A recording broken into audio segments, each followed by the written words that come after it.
Here is the story of Riverside Park. The city of Findlay decided a city park was needed and ran a contest in the newspaper to determine the name of the new park. In July of 1906, the park was officially named Riverside Park. This was the original entrance to Riverside Park at Cherry Street. Getting to the park in the early days was quite a challenge. There were very few automobiles at this time, so you had to walk or use your horse and buggy to get to the park in the early days. After the park opened, people arranged for small boats called the Mosquito Fleet to take you to Riverside Park on the river. The ride was much easier and much more fun to go from the city's dock at the Main Street Bridge to the dock at Riverside Park.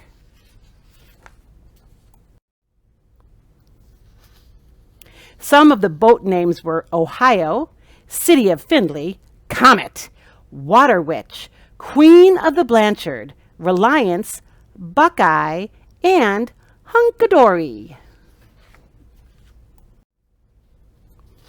After the Mosquito Fleet became so popular, the park arranged for a steamship that they called the Pastime. This boat was brought from Toledo overland in several wagons. This style of travel was much fancier than the small boats. It had an organ on board to play music while you went down the river, and later it even had a telephone on board. In 1915, there was even an electric bus that would take you from the courthouse downtown to Riverside Park. It was called the Buzz Wagon.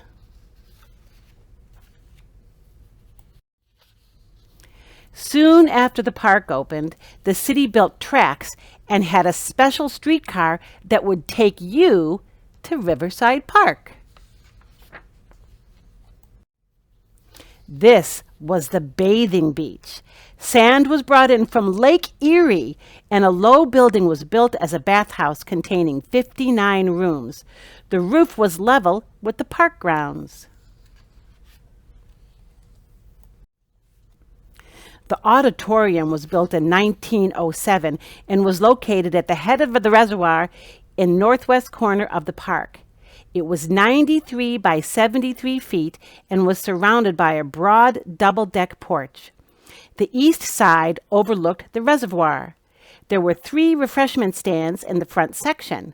There was also an auditorium with a box office and check room at the main entrance. The 700 seats were opera-style in 3 sections with wide aisles. The orchestra pit had room for 30 musicians. The large balcony could seat many more people, with a total of 2,000 people in the whole building. A dance pavilion was built in 1907. It was located almost in the center of the park. The pavilion opened on the evening of June 27, 1907, with Professor Wineland's orchestra providing the music.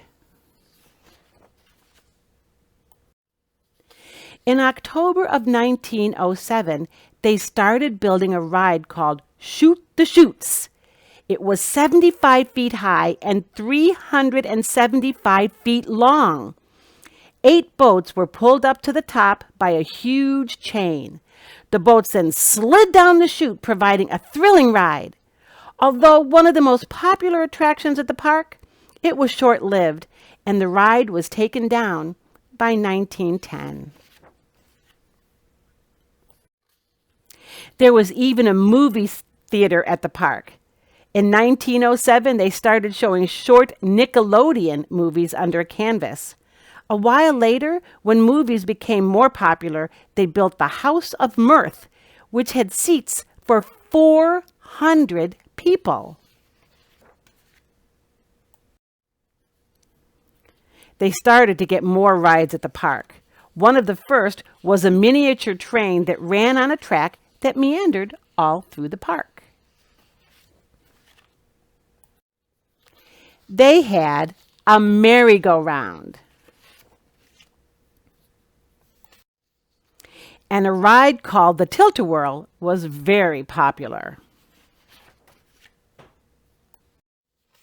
They had bumper cars.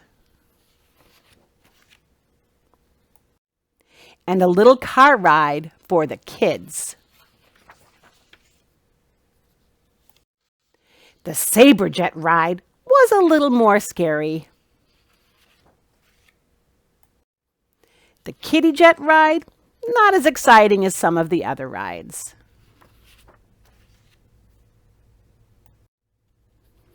A larger train was brought to Riverside Park in 1951.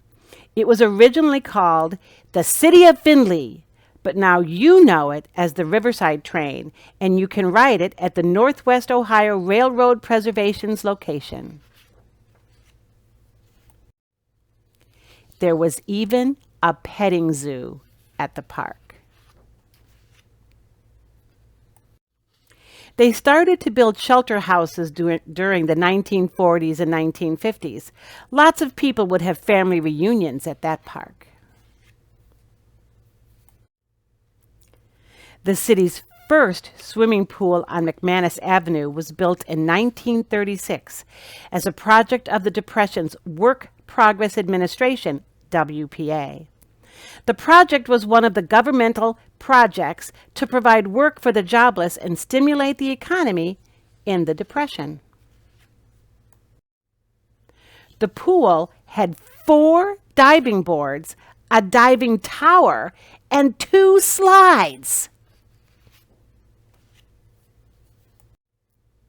There was a large concession stand built in the 1940s to get sandwiches, hot dogs, popcorn, and sodas. In 1925, the Green Mill Gardens was built as a new dance hall. In the 1940s, it became a skating rink, and later on, bands performed. The Riverside Park Bandshell was built in 1940 under the direction of the WPA, that Work Projects Administration. The Concert in the Park music series began in 1952. Alan P. Dudley organized the free concert series, and after his death, the bandshell was named in his honor.